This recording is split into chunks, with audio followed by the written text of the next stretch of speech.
board a minute. Good evening, everyone. Today is Tuesday, May the 17th, 2022. The time is now 5:30. Okay, now. Good evening, everyone. Today is Tuesday, May the 17th, 2022. The time is now 5:35. And you're at the Opa-locka CRA meeting, and we'll call the meeting to order. Madam Clerk, roll call, please. Yes, madam. Board Member Bass. Here. Board Member Dominguez. Here. Board Member Taylor. Okay, I do see Board Member Taylor just walked in. Board Member Williams. Here. Vice Chair Davis. Here. Chair Russell. Here. Attendance confirmed. As we start our meeting today, I would like for us to give, as we stand to give a word of prayer. If we would give a moment of silence to the lives that were lost in New York and also in California. To those people that lost their lives, to those families that lost their lives. Just have a moment of silence, please.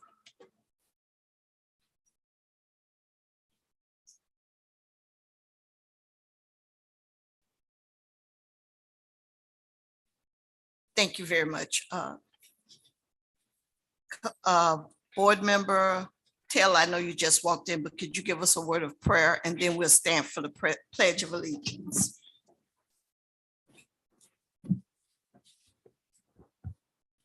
God, we thank you for bringing us together one more time in your name. God, we ask that you come upon this meeting, that we may do your will for your people. In Jesus' name we pray, amen. Amen. Pledge allegiance to the flag of the United States of America and to the republic for which it stands, one nation, under God, indivisible, with liberty and justice for all.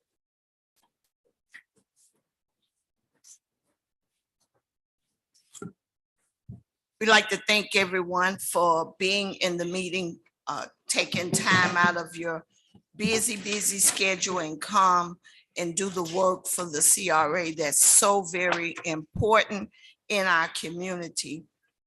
And as I ask for a moment of prayer and we reflect on time is so short, we don't know from one day to the next what can happen. But we thank God for this day and this opportunity to serve the people of the city of Opa-locka. With that being said, we have our special guest today. I'm not going to even try to mutt up your name. I was at a presentation, an award ceremony the other day, and the young lady that received the award, the presenter mudded her name, so she stopped the presenter to tell her what her name was. So I'm not going to even do that, okay? But she's the Assistant Director of the CRA for Municipal Expansion for Miami-Dade County and the Office of Management and Budget. And we're so glad to have you here today. Thank you so much for having me. And for the record, my name is Rasha Camo. Okay, Rasha, I remember Rasha. Yeah, everybody knows Rasha. Can you put up the slide, please? Thank you so much for allowing me to do this orientation with you. I know for some of you, it's a refresher, and some of you it may be new. One of the reasons why I offered my services to your staff and to the board is there have been some changes in the state statutes, the county regulations, especially in light of the 2016 grand jury report on CRAs. A lot of the changes that happened at the state legislature and also at the county came out of this grand jury report. So we always want to make sure that all the CRAs are operating within county and state statutes and optimally, and are aware of what they're supposed to do. Thank you. Next slide. Just a historical background. The Florida legislature enacted the Community Redevelopment Act in 1969, and it is to provide a funding mechanism to help revitalize areas that are considered slum and blighted. those activities that are authorized in a state statute have to be in your CRA plan, they have to be within your CRA boundaries, and they have to be approved by the community and yourself. And that is basically what the statute talks about. We are a separate government entity, just like the city of Opa-locka. We are a separate government entity. You are the board, you are the body, so you operate independently. And what you do is for, you know, the betterment of the community. Next slide. The reasons to revitalize. You know, some people always ask, like, why should we, and what is the explanation for us to revitalize an area? And what is the justification to create a CRA in an area? Essentially, it's about revitalizing community. It's about bringing up that community that has issues with infrastructure. The tax base has been stagnated. You have high crime, you have a food desert, you have a health desert, or you have issues with affordable housing or any other issues that are detrimental to your community or to your residents. Next slide. And again, I'm going as fast as possible because I saw your agenda is packed. But if you have any questions while I'm going through the slides, you may ask. Right, in the state of Florida, there are about 221 CRAs. In Miami-Dade County, we have 15 CRAs. There are 4 county CRAs that I am personally in charge of. West Perrine, Naranja Lakes, Northwest 7th Avenue, and 79th Street. The municipal CRAs are listed, as you can see. Unfortunately, I skipped. I apologize. There we go. I apologize. So we are a dependent special district. The board is appointed by the council. Now, if it's a county board, these are citizen boards. So they appoint citizen members as their board of commissioners. There is the statute now that requires you to have county commission designee or appointment. Apart from your board, Miami Beach, Commissioner Higgins sits on that board for the Miami Beach CRA. But the other boards are now gradually, they're being appointed for either a citizen representation or if the county commission so chooses. Other municipalities, they have advisory committees. For instance, North Miami Beach, they have a representation of existing residents and businesses that are the advisory committee that meets prior to the CRA board to review and make recommendation. That is normal, but if it's not in your bylaws, then you operate as you deem appropriate based on your bylaws. There is 1 CRA per jurisdiction. However, a CRA may have several districts. Tampa has 7 CRA districts. Gainesville has 5. We in Miami-Dade County, because our population is greater than 1.6 million, we can have separate CRA entities and it's not tied by district. Whether they are districts or separate agencies, they still operate separately and independently from each other. The board would be different. Next slide. Okay. Now, we have 221 CRAs in the state of Florida, 15 in Miami-Dade. And I was going through the municipal CRAs, as you can see up there, from Florida City to Miami Gardens. We have one that it's very light that could be coming into effect as of July 2022, and that's the West Grove CRA. So if the board approves the interlocal agreement, then that will be the newest CRA that we've created. The most recent one was North Beach CRA last year. Now, CRAs, when they were created, when the act was created in 1969, they had a life of 60 years. For instance, Overtown CRA was created in 1982. So they can apply all the way up to for 60 years. State legislature changed that, and any CRAs that were created after 2002, they gave them a life of 40 years. Now, most recently, 2019, again, they changed it. If you do not have any bond, if you do not have any debt, that will carry you to justify extending you past 2039 for your full 40 years, then you are required to sunset by 2039. So I would encourage you and your attorney to look at, because your CRA has another 10 years. And if you choose to extend it for the additional 20 years that you're required by state statute, you would need to have a project or a plan that requires some debt service to justify extending it past 2039 and a majority of the board to vote for it. Okay, next slide. Ooh. Unfortunately, it's kind of light, but I wanted to show you where all the CRAs were, but I think it's in your slide or in your PowerPoint. But like I said, we go from Florida City to Miami Gardens. East, we have North Beach, Miami Beach City Center that we supervise. Next slide. Thank you. Again, our mission is to eradicate blight, removing any form of decline in your community. Like I said, it could be a food desert, it could be a health hazard, health desert. You could have flooding issues, abandoned properties. Those are things that prove that you have an area of decline, and that is your mission. Your mission is to remove that is considered slum and blight. Now, when we say slum and blight, it's not what's in the definition. It is exactly what affects your community.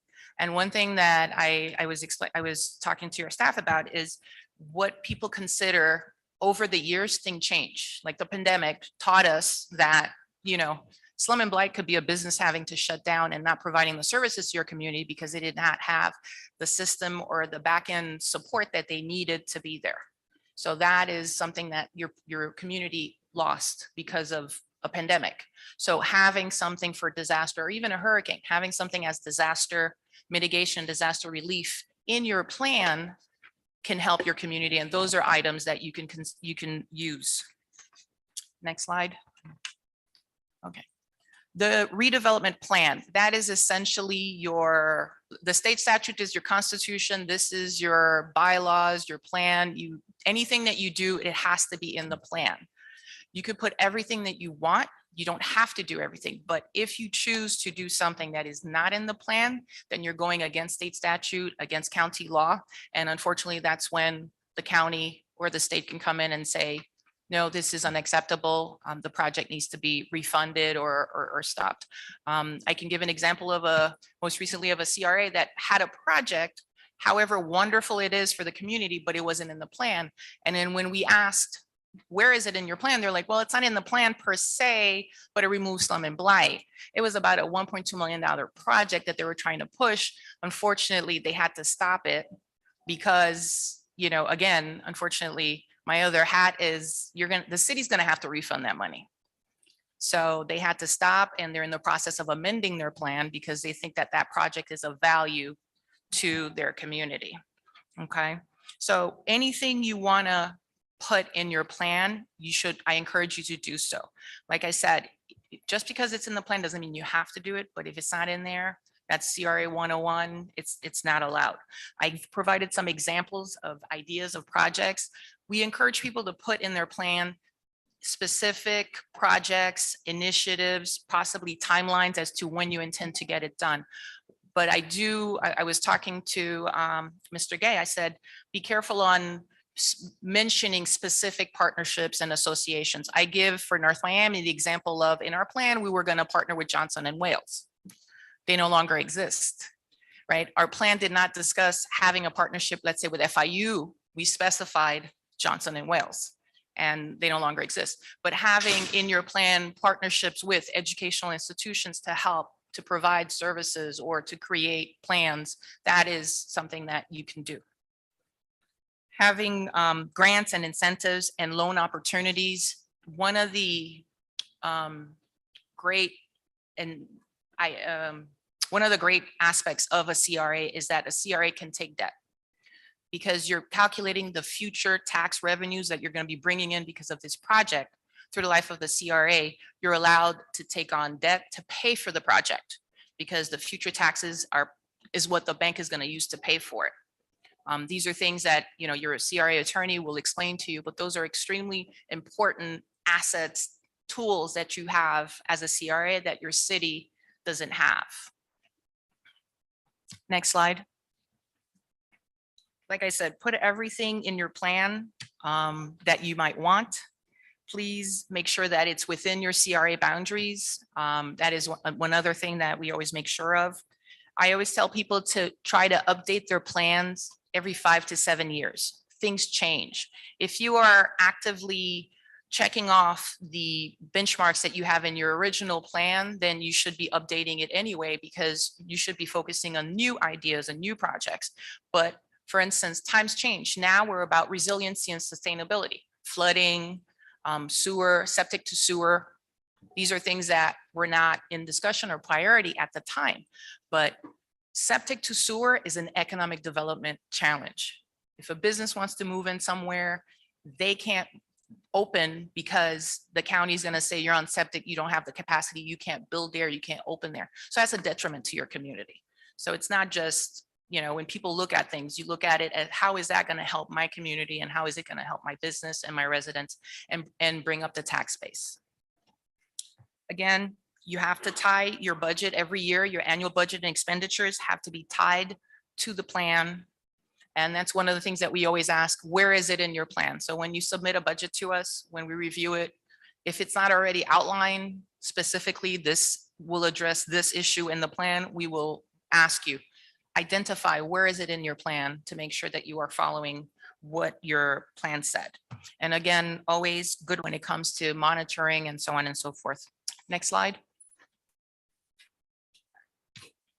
All right, how do you pay for it? So when your CRA was created, the trust fund was created by ordinance by Miami-Dade County. And the trust fund is essentially an account that's created by you that we're authorizing you to use through the life of the CRA. So right now your trust fund is till 2033. And they use your base taxes. So when you start your CRA, we baseline the property taxes. Anything above that is the increment of what it is that you put in the trust fund. Over the years, it will increase as you're improving the value of that property. That's the money you're going to be using to reinvest in your community. Traditionally, it used to be 95% of the TIF from the city and the county. Now things have changed. State statute has changed it. So it's a minimum of 50% up to 95%. And sometimes the county has the flexibility to say, we're going to give you less of our county TIF because we need to fund ABCD, the smart corridor, and so on and so forth. So that's how your projects are paid for. Next slide. All right, your powers as a CRA. You can encourage private investment. You can do, as like I said, just like a mini city, except you have the powers to create investment, to make deals with an investor. One of the ones that people don't even realize is the disposal of real property. As a municipality, you have to go and you can do a 99-year lease. You have to sell it at the value, I think what, 85% of the value of the estimate. As a CRA, I can make it part of the deal. I can sell it to the developer for $1 because he will be building me an 8-story multifamily project and so on and so forth. Those are the flexibilities that the CRA has, and you need to be aware of your powers and to be responsible for them as well as you're moving along in your projects. Next slide. All right, again, what do you do? Just like a municipality, you prepare your budgets annually. It is recommended to have an annual strategic planning session. Again, if you are ticking off the items off of your plan and the things that you're working on, your plan, your annual strategic plan will change because you've already done, let's say you create an incubator program to help businesses and you've already helped 25 businesses. Your next phase will be what? Creating an environment for them or funding how they're going to continue operating within this area and things like that. So your strategic plan should be updated annually. You again propose plan amendments, allocate trust fund monies, receive and review state reports. They are very particular about special taxing districts. Most recently, Disney is a special taxing district. Right now, they're having a tiff with the governor, right? How that's happening may affect special taxing districts statewide. State legislature is always doing some changes to the CRA legislature. So you must be aware of these things to make sure that, one, you're able to advocate for your CRA and also be aware of the changes that are happening to make sure that you're not doing anything against the state statute. All right, next slide. Okay. Again, all these are things that you can do as a board. You can buy property, take out a mortgage, you can demolish, you can have your own code enforcement staff for your specific CRA area because you've determined that that is the priority, the need for that area. You can have your own community policing that was included in the state statute. You can create programs that'll help your area flourish and remove the slum and blight that is there. You can do, again, solicitations. Now with the state statute that changed, you're supposed to use the city's procurement guidelines. However, if the city procurement guidelines are contrary to the CRA state guidelines, again, your CRA attorney will tell you when you need to be using the CRA versus the procurement. You can vacate streets. If you're working on a large project, you would be the applicant to the city, which is funny because it's you, but you could be an applicant to the city requesting to vacate certain streets because you're about to start a large scale project with a developer and you need to get these streets vacated. Next slide. CRAs meet at least quarterly. Everything is separate. Your minutes are separate. Your notices are separate. Your projects, you have to be mindful that your projects are not commingled with city projects. One thing that's in the state statute is if you have a project, a capital project for either infrastructure or even on a public property like a park, and it was in your city plan, your city budget, your city capital plan, you would have to remove it from your plan and your budget for at least 3 years before the CRA touches it. And that's to avoid saying, well, the city can't pay for it, let's have the CRA pay for it. So there are certain ways they created to make sure that there are no commingling. However, I had given that example the last time. The city's doing a streetscape project and they're paving the roads and everything. The CRA can come in and enhance the streetscape. So the CRA would be paying for decorative lighting or landscaping because that was not part of the original plan. Those are allowed because that is enhancing the quality of life of your area. Okay, your audit is separate. It is part of the larger major fund in the city's CAFR and audit, but everything has to be done separately and de-identified. Also, we encourage you to have your own officer's insurance and so on as the CRA board. And of course, the CRA would pay for it. Next slide. No questions yet? Should I pause? I'm sorry. I could go very fast, but no questions? Any questions yet? Nope. Okay. Okay. Things the CRA can pay for. That is extremely important because that's usually where people pay attention, especially monitors, auditors, and so on. We can pay for administrative expenses and overhead expenses. In your interlocal agreement, it's 20%. Your indirect overhead cost is no more than 6%. You can pay for plans, surveys, financial analysis. You can have your own financial manager to help you determine how much you can borrow and to prepare for a project. You can pay for, and that is one thing that's extremely important, clearance preparation and a relocation of occupants. That's actually not only in the state statute, but it's reinforced in the county regulations as well. So if you're about to start a project and you have residents that's living in that property that you're vacating, you are responsible for providing relocation dollars to help them move. And if they are eligible to bring back, you would need to bring them back with, back to the whatever project that you've created. Like I said, community policing innovations. I give this as an example to people. We in North Miami paid for Ring doorbells for the most vulnerable neighbors, residents in the community, mainly seniors. And we paid for a server at the police department where the information would be backed up in case of something. We gave about like 200 Ring doorbells and it came with 1 year's free of the connection and the membership and so on and so forth. And it was very beneficial and the North Miami Police liked it. We also paid for the segways that they use when they're going around the community. As long as they're within the CRA boundaries, they're not using it outside. Those are things that you can pay for. That's part of policing innovation. You could pay for promotion and marketing events. That I always tell people to be mindful. There was a Attorney General's report as it relates to a CRA in Broward, how they were spending it on marketing. It was not primarily for the CRA's mission and the activities. It was more, let's say, more driven to promote the elected officials and so on and so forth. So they got in trouble because it did not really meet the mission. So we always tell people, although it's allowed, you need to be mindful on how you do it.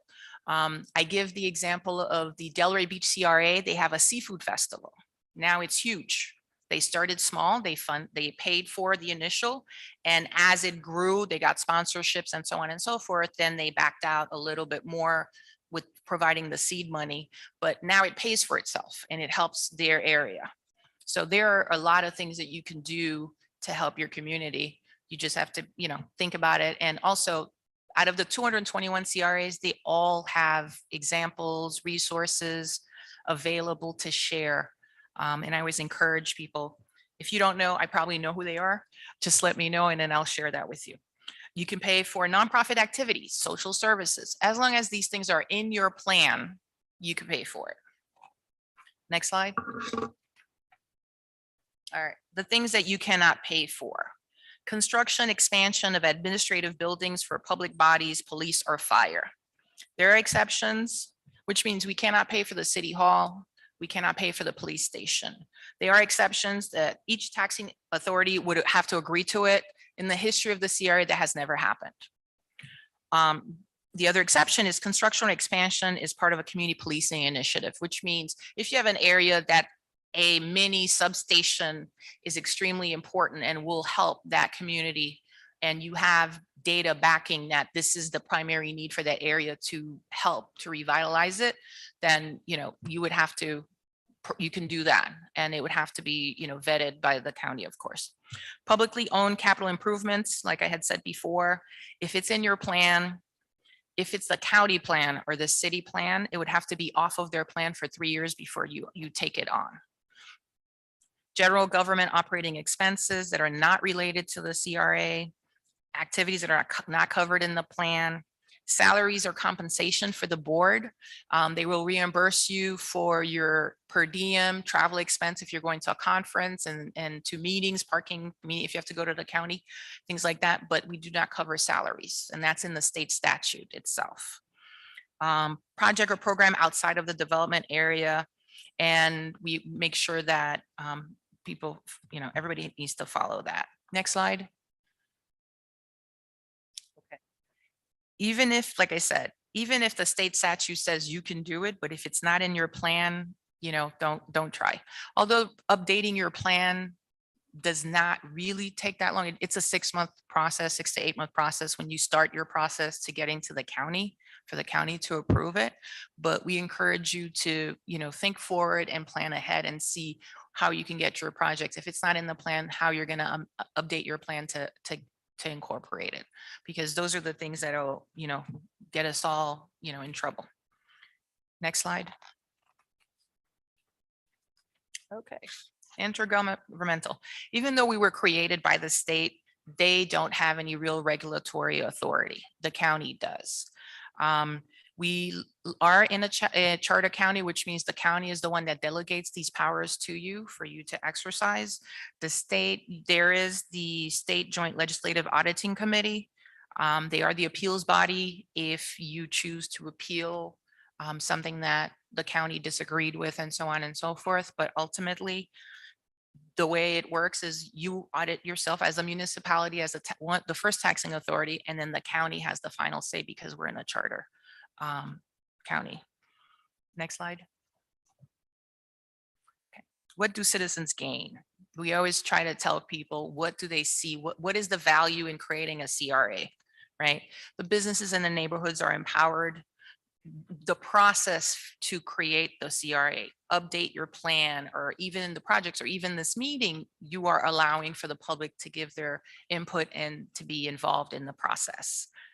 You're removing, again, slum and blight in these communities, and you're attracting private dollars into the community. So it's not always the CRA or always the city that's covering it, but because you're offering this carrot, you're attracting other developers, other private businesses who might be interested in coming in, and they're going to increase your tax base and help revitalize that area. Next. The private sector, what do they gain? For them, they know the developers are more informed of your CRA rights, powers, and duties than you do, because they already know their bottom line. They know what project they can create, how quickly they can get it done, and how are they going to get their loan based on what they're getting from you as an incentive, as a grant, or the property. So they get the predictability, the consistency. They know what their return on investment is going to be, and they know how to leverage the dollars, because they can go to the bank and say, the CRA is funding us at this amount, and you're gonna need to give me my loan based on the fact that I have this CRA grant.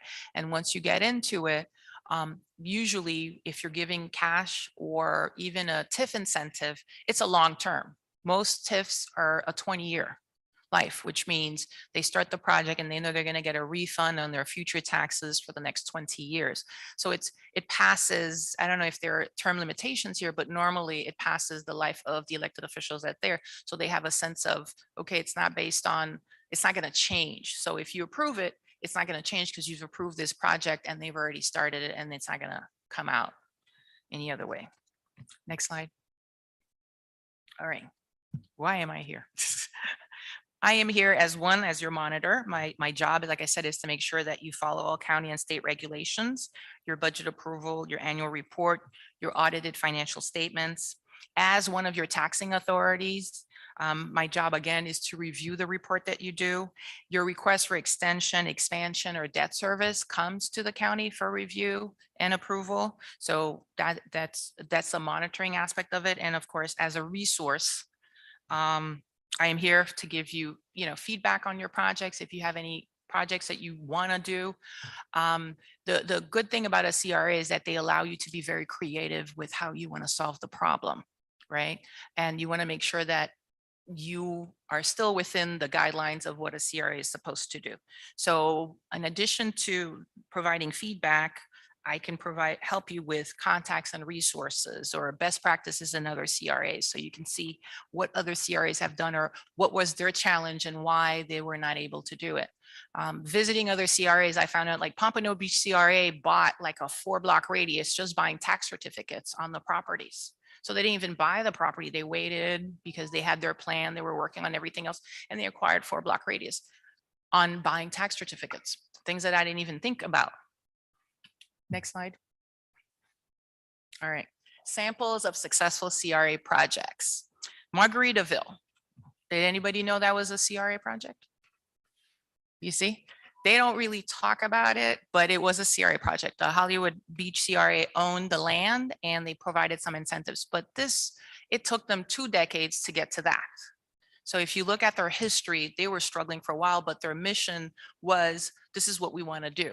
So they acquired the properties, they started small, and they amassed the property that they needed, and they were able to make the deal. Now, this was not the first deal that they got.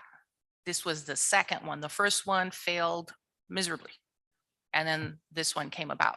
So I just want to show you these because not everything will be successful at first, but you need to be aware of your potential and what you can do for your community.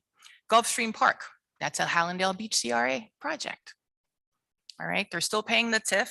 And actually, I think the Hallandale Beach CRA is supposed to sunset in 2025 if they don't extend it.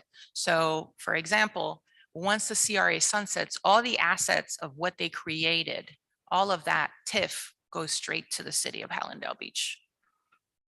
Next slide. Homestead CRA, the Cybrarium. This is a beautiful, I visited it myself. It's a digital library. You could come in and borrow a laptop. Everything is all digital. There are a few books, but it's all 3D, VR. It's 2 stories, beautiful project that they created. And that is something that was needed for that community.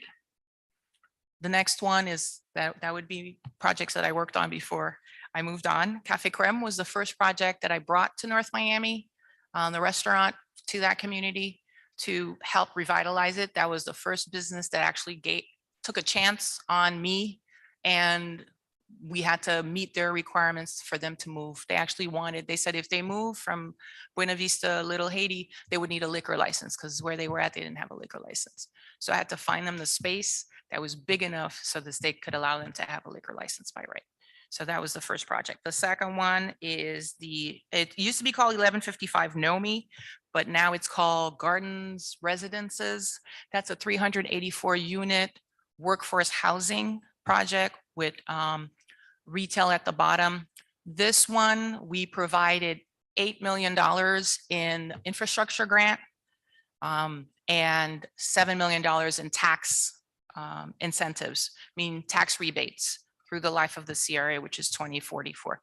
This is a $90 million project. So the amount of TIF and benefits that we offered them was less than 15%. What do we get apart from the workforce housing? One of the things that we put in the agreement is that the CRA gets 38 units for affordable housing at 80% AMI, which means we will find the people, the residents, to place them in those things. And one of the reasons why we did it that way is usually you'll hear a developer say, well, I couldn't find anybody, and so on and so forth. So because again, they wanted our money, they had to agree to what we offered. So those 38 units for the life of the CRA till 2044, if somebody moves or whatever, they have to let us know, and we will have a list of people that are actually eligible and qualified from the community to place in those apartments. So those are just to show you how it works. Next slide. All right, Northwest 7th Avenue CRA, currently one of my CRAs, the Holiday Inn on 7th Avenue, right? Even though it took 7 years to renovate, but the 7th Avenue CRA contributed to the renovations of that project. Next slide. So this one was a law firm that moved from Brickell. It was a 1-story building, and the grant that the 7th Avenue CRA provided was one, to connect them to sewer, because actually the property was on septic. So pay a couple of $100,000 for that, and to allow them to build up. So he has his law firm on the top floor, and the other spaces are rented out for businesses looking for spaces along Northwest 7th Avenue. And I think you can see it on I-95 when you're heading south, you can see it. One of the things that they have at the bottom now, which is funny, is the Scale Up 305. So Miami-Dade County just funded an incubator, like $600,000 for an incubator, and they were looking for space, and that's where they moved to. So not only is my grantee looking good and bringing me the tax base that I needed from a 1-story building to a 3-story building, but now I have the county incubator as a tenant, and those businesses are going through the process. Next slide. Duties as a board member. Let's see.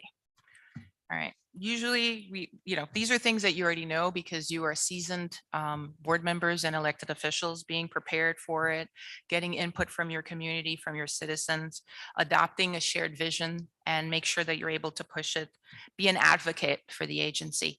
You cannot believe how many times you will get a lot more negative, comments about a CRA, especially after the 2016 grand jury report. Right? They put a black eye on all CRAs, but that's one of the reasons why we tell you you need to be the advocate. You need to talk about it. You need to market, brand yourself.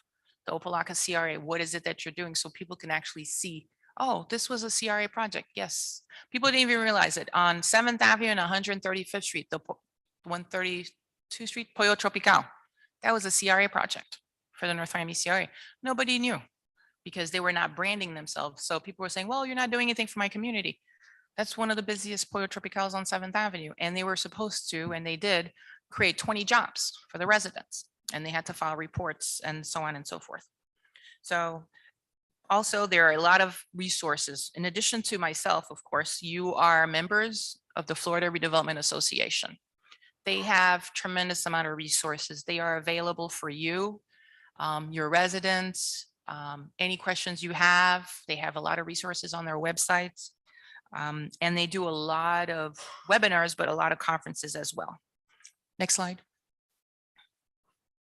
Things you should know about your CRA, the history of your CRA, the accomplishments to date, the current projects, the programs that you're offering, what's in your plan, how much is the county contributing versus the city? When does your CRA sunset? How long do you have to make that project happen? How long do you have when you're looking at building a project? Let's say it takes 3 to 4 years for you to go through the planning, the zoning, the permitting, not only at the city, but you have to deal with the county and all that. So let's just say from negotiations to groundbreaking, you're looking at 2 or 3 years. When will they be able to guarantee that your project will be done so that you can guarantee the funding and you can have a project? So those are very important when you're talking to developers and to the community. Next slide. Yes. These, I know it's a lot, but these are extremely, extremely important reporting requirements. For instance, they have several requirements now on your website. Apart from being ADA compliant, you need to have, for instance, you need to post your agenda at least 7 days prior to the meeting. They have a lot more requirements. Your budget needs to be up at least 2 days prior, and it needs to stay for 2 years. So it has to be accessible to the community at large for 2 years on your website. Your annual report, making sure that your financial statements are done in a timely manner and at the latest by June 30th. That's like the drop dead time for you to be able to submit it. And of course, the most recent one in 2019 was you're required to do 4 hours of ethics training per calendar year, unfortunately. But it's on the Sunshine Law, public records requests, and ethics. And make sure you document and save all your certificates for when, not just me, but anybody who would show up and ask, because those are the things that they're looking for when they're monitoring CRAs. Next slide. Okay, so I think I covered most of it. The most recent 2016 county requirement was very heavy on affordable housing, making sure that you have a clawback clause, meaning in your contracts, which means if you have a deal with a developer of some sort and the project doesn't happen and you provided some funds, there has to be a clawback clause for you to get the money back, and they require it. There's specific language to it, and I think I had shared it with your staff, but I can resend it again if need be. And then next slide, and then that's it. I am available to you Monday through Friday. Anytime you want. I provided my business cards the last time. I can provide it again. And of course, the Florida Redevelopment Association, the executive director is Amber Hughes. She's also available. Any questions you may have. I think I had mentioned it before. This, I don't know how long I took, but this is the abridged version. Like the FRA provides a 4-hour training. It's intense. Their attorney talks and so on and so forth. So I've given you the short version, but like I said, anything you need, you can ask me. If I don't know it, I will find the information for you. Any questions or? Madam Chair? Thank you. First of all, thank you very much. When I was first appointed to the CRA board, I was given 2 binders about this thick and said, here you go for yourself. So this condensed version is very, very helpful, and thank you very much for doing that. We have some questions, Sure. a few questions for you, and then maybe if we go too long, then we could bring it back in a workshop type of a setting. Not a But problem. I think I saw Board Member Taylor. I saw Vice Chair Davis, Board Member Taylor. Again, like Madam Chair said, thank you. Because a lot of this stuff you thought you knew, but you really didn't know. And you broke it down. But I do have one question in regards to the relationship to the city and the CRA. Mhm. Could the city gift property to the CRA? Yes, you can convey the land to the CRA because you're in the process of doing a deal. And Oh. if it's part of whatever project or it's in your plan, again, everything has to fit within your plan. But if it's part of a project, yes, you can convey the land to the CRA. But in order for the city to do that, it would have to be in the CRA's plan. Well, not no, necessarily. no, it has to be within the CRA boundaries, but whatever Boundaries. project they're going to use the land for. Okay. So you can't just convey it to me because you want me to maintain it. That's the point. Okay, and two things I heard you say. You talked about mortgage and you said the word tenant. Mhm. If the CRA acquires property, Mhm. can the CRA accept money from tenants as a recurring income? other than Yeah, the TIF? you can rent, you could prepare, Homestead CRA does that, right? They've bought quite a bit. They have a huge real estate portfolio Okay, that they maintain and so on. I don't professionally and personally don't advocate for that, because then you're gonna be in the property management business. And remember, once you own it, it's off your tax roll, right? So if you're doing it because you have a long-term plan of something that's gonna be there, it's a great thing, but it is your prerogative, and yes, you can do that. so when you look at projects like the ones that you gave us in North Miami Beach, Gulfstream and stuff like that, Mhm. those were monies that was just donated to the project. It The was CRA doesn't have provided. stake at the table. No, well, the stake Okay. that we had at the table was obviously, let's say, for instance, I don't know the gist of what, like Highlandale Beach, how they structured it. But I'm using North Miami because that's my firsthand experience for Mhm. us. North Miami, like I said, we gave $15 million to this developer. I ended up with, not only are we the workforce housing at 100% AMI, not 140, which is practically market rate, but then now I own 39 of those units that I can do whatever, rent it out to the residents. So you can dictate what you want out of it. Okay, But again, the thing is, whatever that dilapidated building was is no longer there. Now you have a new tax base that has been generated, and they're paying the taxes. That's going to help you. okay. I guess my question, you answered it. I was Mhm. asking more, what's the return of investment Mm. for the CRA? Yeah, But you the answered it. tax Thank you. base. Thank you, Madam Chair. I have a few questions. I saw you brought up the annual report. Mhm. And my question is, I think you alluded to that. I guess it's normally, practical to include financials. So is that a requirement or it is a requirement? It is a requirement. You're required to submit specific items from your audited financial statements. And in your last annual report that you provided, it's the unaudited financial statements because you are going through an audit right now. But yes, you're supposed to provide me with that, which is pretty much a snapshot of your audit. And then you're supposed to provide me with your audit, the financial statements themselves. And also they go to the state. Okay.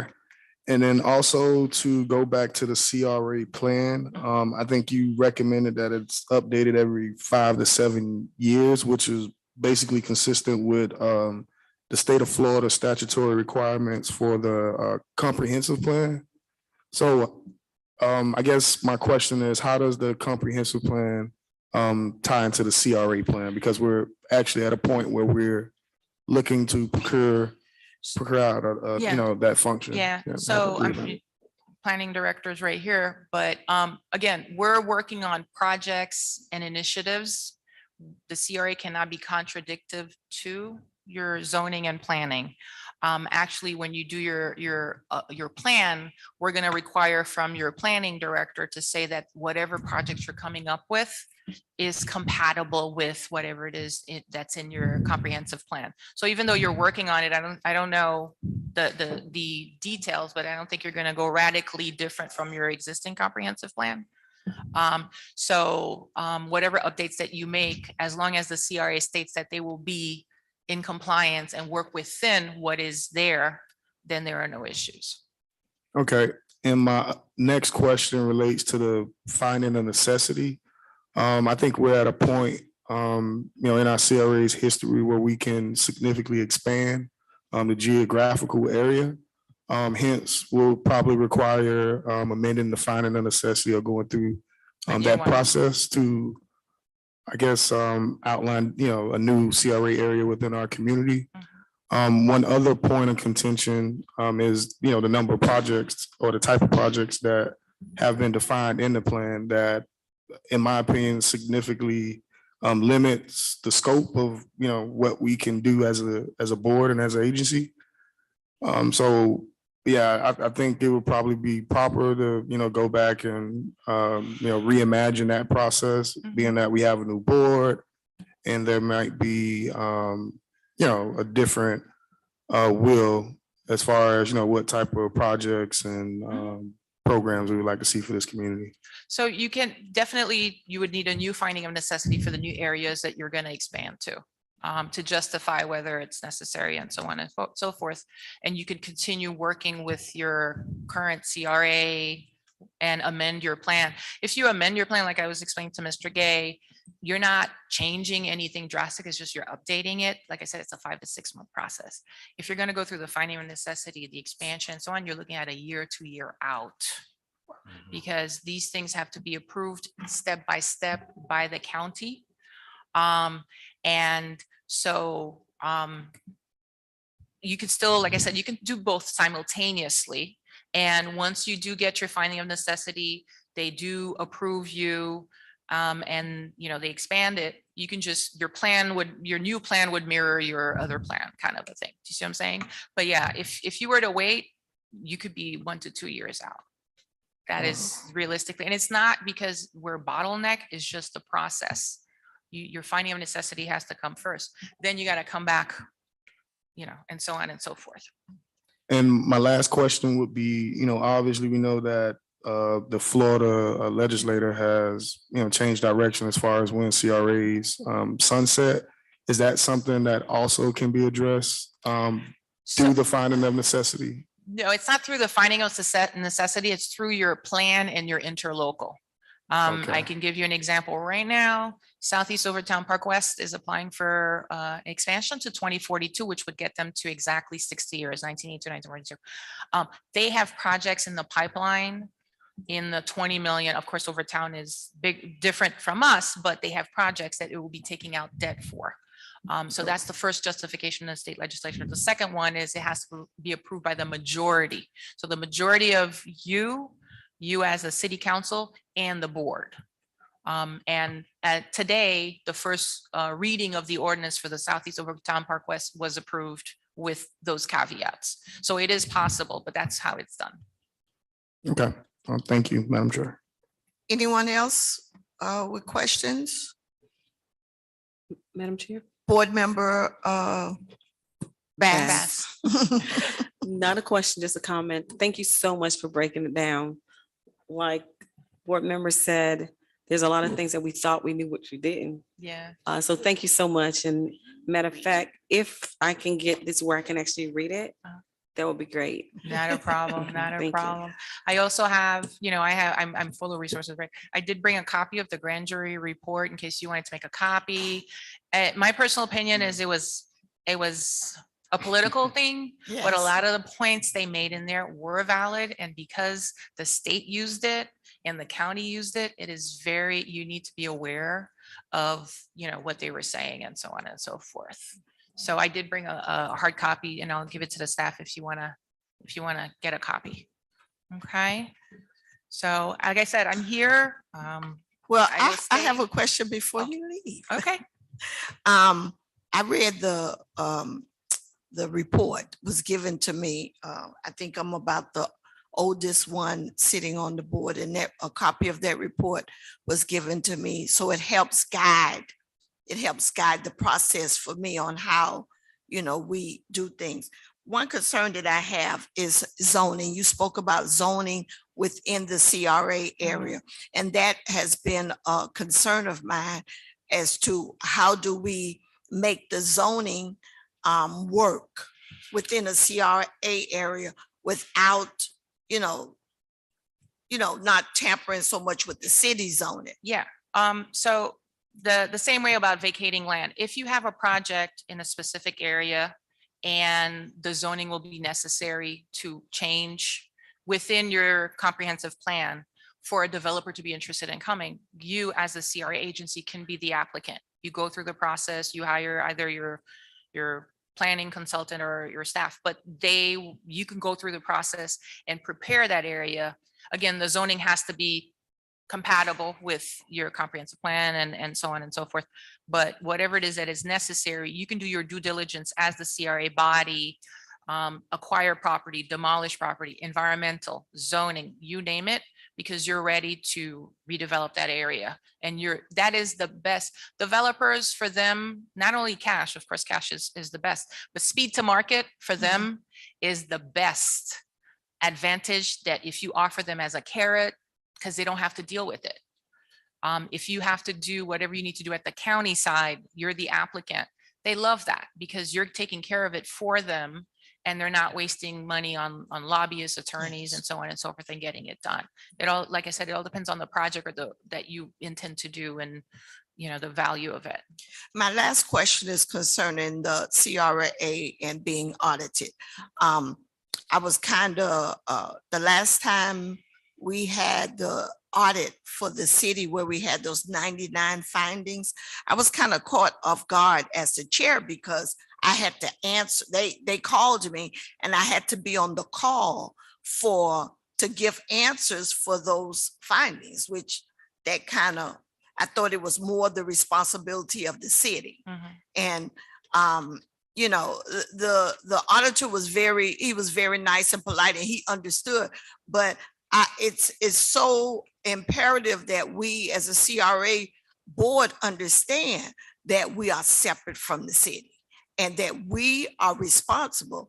And when he said to me, well, Ms. Russell, you're responsible because you're the chair, it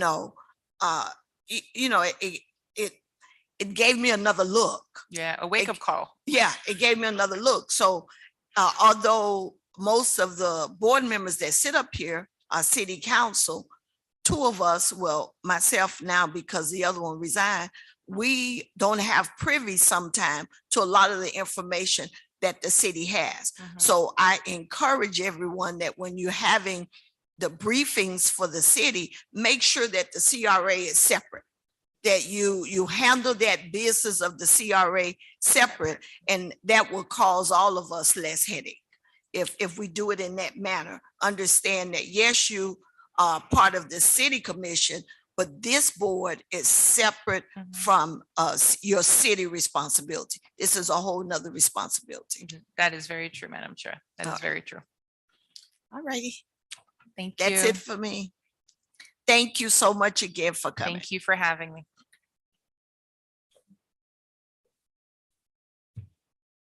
Do we have any add-ons? Madam Clerk? Madam Chair, at the moment, I wasn't informed that we have any add-ons unless, Mr. Gay, would you like to speak or have anything you would like to add on? We do not have any particular add-ons, but we may need to make some modifications as it relates to the agenda. There is one item that is presently a resolution, but we may want to consider that item as a discussionary item. And we'll be looking at having a special meeting to address some of those particular concerns for that particular item within the next 2 weeks. So other than that, we do not have any additional items. I would like to ask the attorney, I have an item that I would like to proffer to the board tonight. It's not in written form, but at the end, when we have board, where we have a board discussion, can I bring it at that time? Well, it's supposed to be one of the things that you all were just trained about. You have notice, you're supposed to notice your meetings 7 days at least in advance with the agenda. And that would be inconsistent with the public notice that should be given if it's a substantive item that you're asking the board to consider. Okay, so then when we do add-ons, they would not have been a part of that 7-day notice. You really should try to the extent that you can. I think there are certain circumstances where there may be an emergency or something like that that may come up. I have said many times, and Mr. Gay can verify it, I don't encourage add-ons. I think that whatever you have should be a part of your agenda, and it should be noticed properly so that the public is aware of it and then voted on accordingly. Okay, all right, thank you. Madam Clerk, can we move on to the approval of the minutes? Okay, Madam Clerk, Madam Chair, who's gonna move it. There's two sets of minutes we have. If you all are looking in your booklets, we do have the approval for January 11th. However, I was having issues with the machine, not able to retrieve the information. Also, you're able to look, I have the March 15th meeting minutes, which I was able to transcribe those minutes for you. So at this time, Chair, I'll leave it up to you to go forth. Okay, so the minutes aren't, I saw it looked like they were kind of like a summary almost. And I saw that, kind of wondered what happened Yes, along the way. Madam Chair, if I could provide some clarification.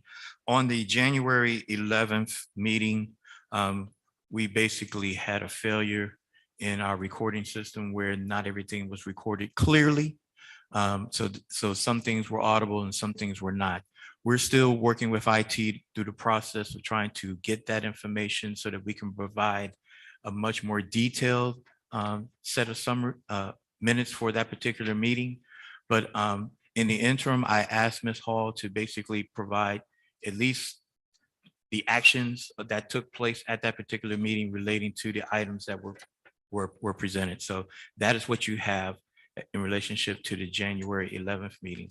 As far as the March 15th meeting, everything was recorded properly and we had no problems with that particular meeting. So if you choose to, you can adopt both of these particular meeting minutes, or you could say, I would prefer to see if the January 11th will be provided in a more clear and concise way. But you can also move on the March 15th meeting minutes. Okay, board members, what's the will of the board? Chairwoman Russell, Yes, Board Member Williams. to be honest with you, I would prefer to vote on clear minutes. I'm not comfortable with voting on minutes that I can't read. I don't know what was said. My question is, if we're recording this via Zoom, that is not something we can go back and watch the Zoom to get the minutes? We can go through that. We have to just verify that particular recording was done in a suitable fashion as well. So, and we are looking at opportunities where we can do some type of a backup recording system so that we will have either, if one of the systems would fail, we will have a backup system in place to be able to capture all of the minutes of the meeting. Okay, well, I would prefer to defer until we can get clear minutes. Board members, anyone else? I see Board Member Dominguez. I saw you moving towards the mic. Yes, I concur with, Can you pull the mic a little closer? I please? concur with Member Williams. I think that we do need clear minutes, audio, or whatever it is that we're supposed to have. It's not, if it's not clear, we don't know what we voted on, so. Okay. Okay, anyone else? I concur. Madam Clerk, oh, okay. Madam Clerk, I see your hand. I want to recognize you, please. Yes, yes, ma'am. Thank you, Madam Clerk. I just wanted, just for clarification, when they said defer, is everyone just deferring just the January minutes and then you'll vote on the March minutes? Yes. Okay, thank you. Okay. Okay, so, so we're gonna just vote on the minutes from March the 15th. Do we need to, we don't need to make a motion to defer those in January, do we, Madam Attorney? You do not need to defer the minutes. You can bring them back at the next meeting when the information that you desire is available. Okay, so can someone move the March minutes, please? Move it. Moved by Vice Chair Davis, Second. second by Board Member Taylor. Any discussion? Seeing none, roll call. Board Member Bass? Yes. Board Member Dominguez? Yes. Board Member Taylor? Yes. Board Member Williams? Yes. Vice Chair Davis? Yes. Chair Russell? Yes. Minutes passed. Now we're gonna open up Someone has a gavel down there, hit it for me, please. Public comments is open. Hit that gavel down there. Oh, okay. Public comments is open.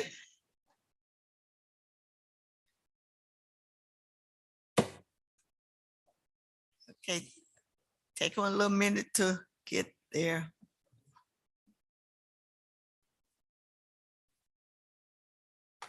We're so glad to see you doing better, Pastor. Yeah.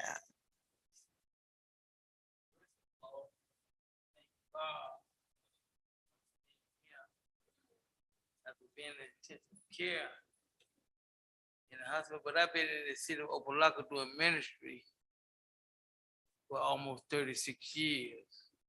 I work with Mr. Chris. Oh, you can't hear me? Oh, I worked with Mr. Chris for many years, city managers, and the tailors. Out of 30-something years that I have been here, when Cheryl was chief of police, I got $100 from the city of Opa-locka to support my ministry, and she had to fight to give me the $100. But the tailors have came out to support my ministry with the church, with my feeding ministry. Not only that, Kelly has came out and bought his church to support me. I have placed people in the drug programs. I have HIV tested, and then when the COVID came, I dealt with that. I also work with you also, Miss Russell. But it's sad the way that the city has treated me out of the years that I have been here with no funding. But that ain't why I'm here. I'm here to speak on behalf of Brother Ario for what he is doing in the community. What he's doing in the community of building houses has made a great impact in the city. Now we have a new chief of police. He came to my house and asked me to help him. We have a meeting tomorrow at 2:00 for all the pastors in the area of the triangle. And y'all know the triangle ain't nothing easy. Ain't nothing sweet, ain't nothing pretty. But Chris, you know we have worked and worked and worked, but Ario is doing a great job of building houses. Now that old pink building over there, it needs to be torn down.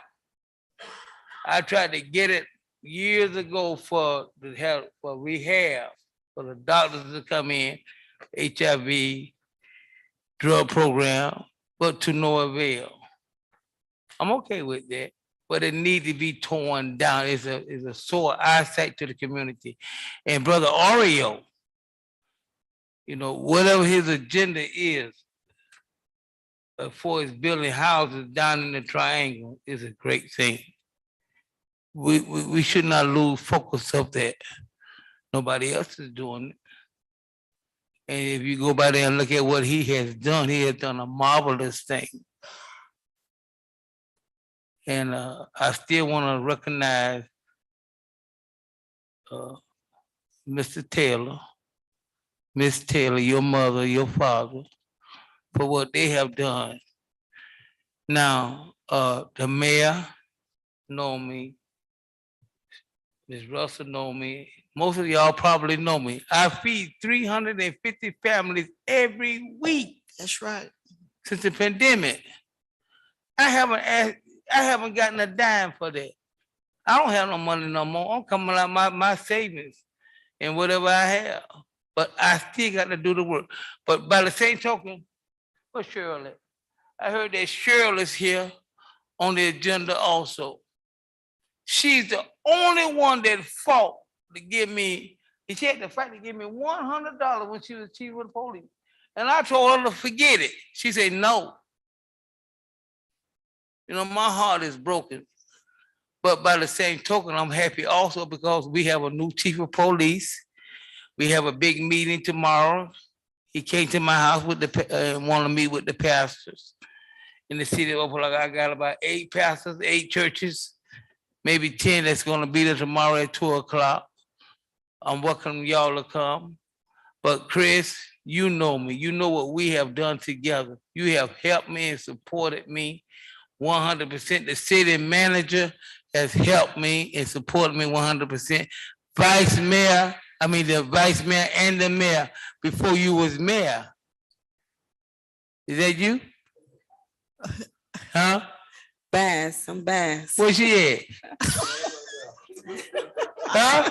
I'm gonna cut you got 3 minutes. You done took 5. Well, a couple 3 minutes then. A couple 3 minutes. Yeah, a couple 3 minutes ago, I ain't been here in a minute, but I'm grateful. It's all right. It's all right. grateful We and understand. We understand. And- So thank you so much, But Pastor. in my 3 minutes, the outdoor thing that you have for the community, I have supplied that there numerous of times That's right. to help the community. Yes, you have. Bless you.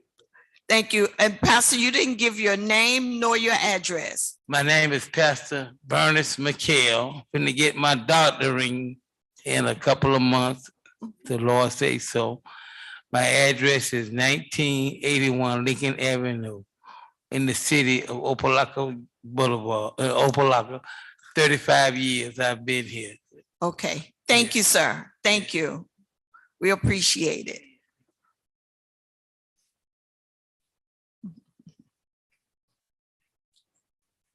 Public comments is still open.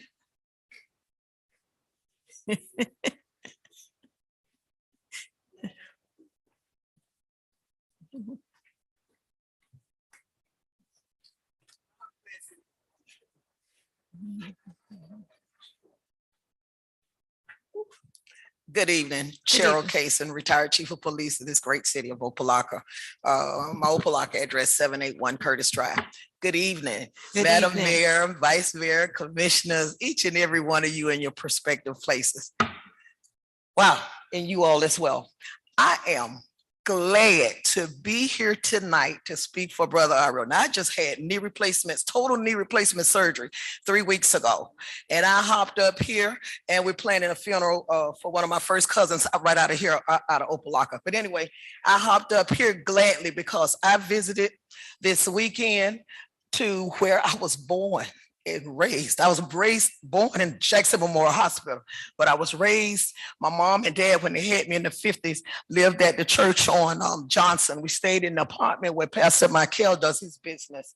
And my grandparents there were 2 big families in Opa-locka in that area, in the Triangle area, in that area back just prior to my birth. And it was the Bells and the Wrights. And my family had 11 children, my grandfather and grandmother. And my grandmother was a stay-at-home mother. And my grandfather worked, real man. I'm just so elated and I'm so happy because being born and raised out of this place, what is well-renowned and very well-known. I don't care where you travel. I've traveled a lot of places and a lot of people know Opa-locka and they have a bad connotation in their mouth for the most part about Opa-locka. Well, we real Opa-locka and stand up for our city because it's good that come out the hood. Hello. And to look at that area, I've seen it when it was desolate, when it was like weed, it was barren. They had mulberry trees and sticker bushes and you could sticker birds and you could walk from one end to the other. And to watch this city develop and to grow and to revitalize, I was happy, even though we moved away at a young age and lived in Scott Products. Every weekend, every summer, I had to come back to Opa-locka because I have one of the biggest families here in Opa-locka. They used to say if you threw a rock in Opa-locka, you either hit one of my family members or you hit one of Melendez's children. You remember that? De Los Rios. But anyway, I'm here to say, when I went there Saturday and saw that, I'm ready to move right on back to Opa-locka and do our thing. You all will be, this would be a great name under your belt, a great thing. Let me tell you, people, one of my visions as the chief of police, and this was just awesome to come back here where I was born and do security. One thing you want is people to feel safe in their homes. You want people to be safe. My friend said when we passed by the other day over in the triangle, he said, oh, somebody went to the rich neighborhood and stole these houses and brought them over here in the triangle. And so I called Rio and he took me inside and oh my God, oh my God. Let me tell you, I am so happy. Listen, please, and whatever we can do, we'll come together to make this project work. Thank you for your vision. Thank you for coming on this side. I know what you did in Opa-locka. I mean, in the city. I know what you've done over town. Thank you for coming here. Y'all, we gotta do this. We gotta. Would you imagine what this would do for the people? Would you imagine how people would want to be here, will put a new name under Opa-locka? Scott Israel, I spoke with him the other day. And I gave him some advice on something. And he said to me, yeah, we want somebody that not knowing about Opa-locka. I say no. I said I want everybody to know about Opa-locka. I don't care what they know. I want them to come here and know what we're about and what we are. Because every city has their time. We might be today, but it's going to be some other city tomorrow. And guess what? That's what helped us to get it right. That's what helped us to come together. And y'all, let's do this. Let's support this project. Oh my God. A product of this community, a product of that area. Pastor Michael, I thank you for coming here and the things that you do in feeding people. I ain't gonna tell y'all about him right now, but anyway, we just gonna say God bless him. But I'm here to speak on that. Trust me, I love y'all. Y'all keep up this good, awesome work. Do it.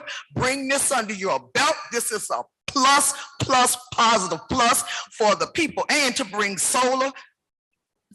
One of my aunts, one of the 11 family members. Now your closing statement, Pastor. And so, whose funeral is today? They had the first HUD house in the triangle. Y'all, let's do it. Revitalize, revamp, make people safe, make people want to come here and live here and be here. We are a great city. We're going to be a great city. That's the right. devil is a liar.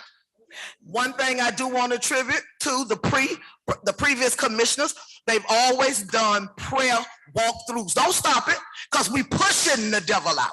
I see it going. Okay. I see it going. Let's keep them going. Okay. Amen. Thank you. Thank you. Chief Casey, thank you. With my bad knee. Well, we're glad that Ms. Rasha, you're here to hear the passion of the community. And if you turn around and look, what really got my attention is to see the tears that are going on in that audience back there. I mean, it touches my heart and lets me know that we are making great strides in Opa-locka. No matter what is being said, what narrative is being written, this today shows that people are concerned about their community and what's going on in the community. And I'm not going to say beg, but maybe I will. I beg this board. Let's be about pushing forward the initiatives that we have worked very hard in the last year to get done. Let's put some feet and hands behind the initiatives that we have worked hard to do, because the county is depending on us to shine. Our residents are depending on us to shine, and our grandchildren and great grandchildren are depending on us to shine. We have a story to tell. And I think everybody up here brings something unique to this board. We're all different. We don't all think the same, but we all bring something unique to this board. Let's work together and make it happen, please. Public comments are now closed. I don't think it's anyone else, but public comments are now closed. We could get to our agenda items, resolutions. I think the first resolution, Mr. Gay, I'm full. Our first resolution, you could, Madam Attorney, I'm sorry. I believe, Madam Chair, Mr. Gay said he was pulling this item to bring it back within 2 weeks, but he wanted to discuss it with you. Yes. Okay. Okay. Yes, Madam Chair. This first resolution, which is dealing with allocation of funds, the attorney and I want to basically do this correctly. We want to be able to have the proper documentation before you. So it was thought within our best interest that we could at least have a discussion about it. But we wanted to bring this item back before you in 2 weeks. So we were looking at scheduling a special CRA meeting for May 31st, which is the Tuesday after Memorial Day weekend, after you've had all your barbecue and hog moth and all the other good stuff that we're going to eat during that holiday season. So we want to be able to at least push this off, get it right, have a discussion. There may be some things that you thought of that we haven't thought of in relationship to this particular document. We see that the community is definitely behind moving this particular project forward. And, you know, years ago when I met Mr. Lundy and he was a different man. Matter of fact, he was a boy when I first met him. And now he has morphed into this great man, this great developer. So I want to be able to do this document right and do him justice. So that's why I want to go ahead and defer this till that meeting date, if the board so chooses. Board members. Madam Yes, Board Chair? Member Williams. I'm sorry, Bass. I concur. Let's move forward, but let's do it right. So there will be no mistakes made. Let's take our time and make sure that we do what must be done and do it correctly. Because I also had an opportunity to visit and to see and to walk into those homes. I don't call them houses, I call them homes, because they are absolutely beautiful. Yes. And if we were to see more of those projects in Opa-locka, I'm certain that upper class working people will come to Opa-locka. And that would drive us into a different tax era, everything. I could see the sun is shining on Opa-locka. Yes. Let's take our time, let's do it right, let's do the project right, and let's move forward. Anyone else? Board Member Williams. I concur with Board Member Bass. My question is, do we have to wait 2 weeks or can this be done in one? And I guess you were asking whether we can have this meeting prior to the next commission meeting? Is that what you're alluding to? Yeah, because the 31st is in like 2 weeks, right? The 31st is within 2 weeks. And if that is to give you time to gather up everything you need. Okay, Yes, because it's been dragged out like longer than anything I've seen before. This has to happen. We got to get this right. So whatever powers that be, whatever we need to do, let's get it done. And then I want to bring something back, Mr. Gay. We need to market this. This has to be marketed to another level. This will set CRA up because I can't keep going to my phone, going through the 3,000 photos that I have to show people what was built in Opa-locka. This has to be publicized on a website. People need to know what we're doing and how, what the future of Opa-locka looks like. Just the fact that, and publicly, I'm going to, thank you, Mr. Lundy. Yes. The fact that you took a chance on an area that everyone gave up on. an area, quite frankly, residents were afraid to even drive down Alabama. Thank you, Ms. Russell, and everyone else that have brought life back to Magnolia. Yes. Is it Gardens? Chris Davis? North. North, thank you. I don't know why I keep trying to put the Gardens to it for some reason. Sounds good though. I'm not trying to, it's just Gardens. Just keep. It sounds good though. Oh, where you live is that Garden. Oh, that's it. Okay. Magnolia North, i.e. the triangle. And I want to be able to take that negative connotation when I talk about, the triangle, and I hate that. Like, I even hate saying, because that just brings back so much, negative, stereotypical, we know the days of gangbangers and drugs and everything that took place that decipated the Magnolia North. But the fact that you did, and you took a chance and a vision, you're going to go down in history for that. So we thank you. Yes, yes. Madam Chair. Madam Chair. I'm sorry. Yes, I just wanted to verify, the 25th is the date that we're talking about, correct? The before the commission meeting on the 25th? Yes, because this would be like the only item on the agenda, so we would just be coming to vote on that. Okay, I just wanted to make sure. Yes. Thank you. So the same day as the commission meeting. That's the same day as the commission meeting, right? Next week, Wednesday. If everyone's in agreement, we'll work hard to get that documentation before you. Definitely. Anyone else? Well, Madam Chair, Yes.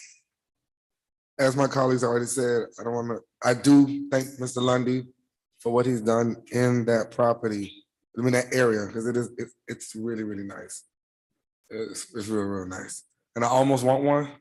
So you got an extra one, just hold it to the side. But I know we open it up for discussion. I have one quick question. It says seeking to develop 15 properties. Are all 15 properties inside of the triangle? Oh, Magnolia North?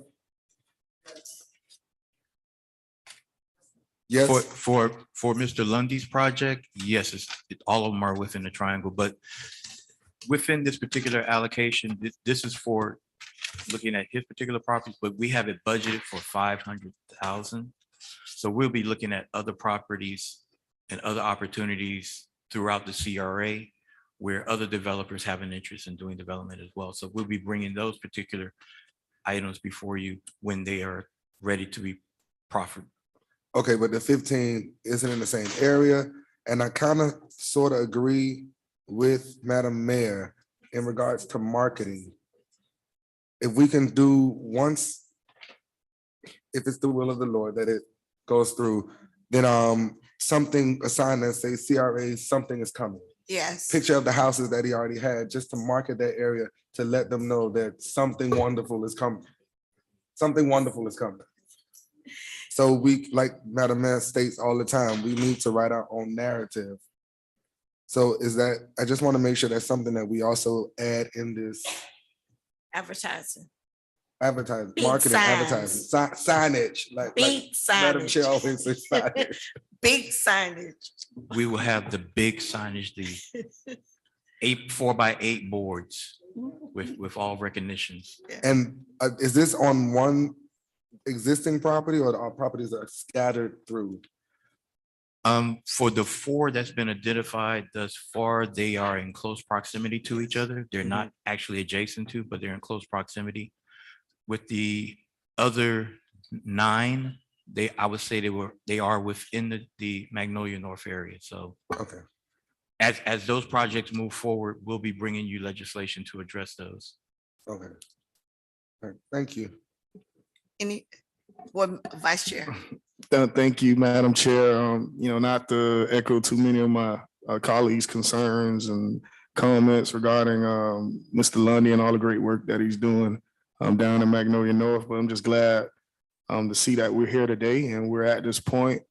I remember many moons ago when I was in the Triangle and we were building the Kaboom Park and developing various properties when I worked for Opa-locka CDC. And, I remember the days of the HUD housing, and when they came in and snatched the HUD housing, and the county put forth the infill housing program, and they partnered with Habitat for Humanity, which, decided not to go forward with the project because they didn't feel like the market for home ownership was there in Magnolia North, and, no one would want to purchase a new home in the area. And here we are today, working with Mr. Lundy That's and, right. moving at lightning speed and, developing quality housing in an area of our community that has been forgotten, in my opinion, for way too long. So props to you, Mr. Lundy. I think I can speak for the board. We support the work that you do. Continue to do great things, and we look forward to seeing the outcome. Thank you. Thank you, all board members. I just want to share a little bit before just the other day, I think I took a picture of a lady walking her dog in the Triangle. And I sent the picture to some people to let them see that people love this community. It might have been forgotten about, but there are people that really love this community. We had some kids that were playing on the basketball. We put up a basketball goal where we are. And some of the kids got rowdy because we told them they couldn't play there in the afternoons anymore. So they decided to tear down the basketball goal. 2 parents came over to our center and they walked that street and they said, we'll find those kids that did it. They found those kids and that parent, and they talked to that parent, and that parent told me, you'll never have to worry about my son coming over here destroying anything again. She said, because what's going on in this community now, we love it. She said, we love it and we don't want to see it stop. So to this board, you're doing a great thing. To Mr. Lundy, I see Mr. Lundy sometimes 7 o'clock in the morning, sometimes 7 o'clock at night. He's serious about it and the work. If you have not visited those homes, you should go and visit those homes and see the product. Look, when you first walk in the door and see the floors and the product that's there, it's amazing. It's amazing. So, Mr. Gay, we appreciate, I know that it's not easy all the time. And sometimes myself, I give you a hard time, but I appreciate the work that you're doing, but let's get it done. Please, let's get it done. Okay? Yes, ma'am. Thank you, sir. Next resolution.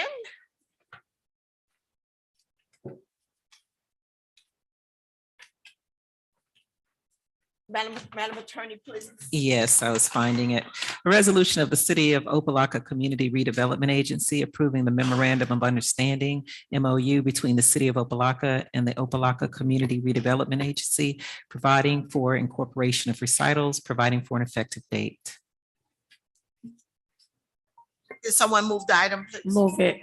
Moved by Board Member Williams, Second. second by Board Member Taylor. Discussion. You like to give us some history? Yes, Madam Chairwoman, this is a document that's basically the agreement between the city and the CRA. It is supposed to be reviewed on an annual basis to determine whether there needs to be any modifications relating to the working relationship between the city and the CRA. Now, the main difference for this particular document is that we did put in the updated budget and also the organizational chart. There's 2 organizational charts that are within this particular document. The first one was the organizational chart from last year. And we were seeking to hopefully have 2 additional positions at that particular time. That did not actually come to fruition, but we put in a new organizational chart which showed what our present operation is right now. As you can see, we are short 1 staffer. at this particular time. But we are hopefully looking to fulfill that particular position within the next 30 to 45 days. And then we will continue to move forward with all of the things relating to this. We will be looking at some other opportunities relating to the MOU because it is, like I said, it's a document that is fluid. It changes on an annual basis. So as you've had some discussion relating to Ms. Camus' presentation of the CRA, some ideals may come to you in relationship to how the CRA and the city can interact better going forward. So this is the document that is presented before you. I will also say there are some date modifications that need to take place in relationship to this particular document. We will take those into consideration and have those modifications made. Any questions or concerns from the board members? Chairwoman Russell, Yes. quick question. I hear Mr. Gay, you say there's some modifications. Are you asking us to pass before the modifications, or do you want us to, are you pulling until those modifications take place? I'm not sure which. Basically, I'm asking you to pass it. The date modifications are basically dates that were reflected from the previous MOU. We just need to update those particular dates and just have it current.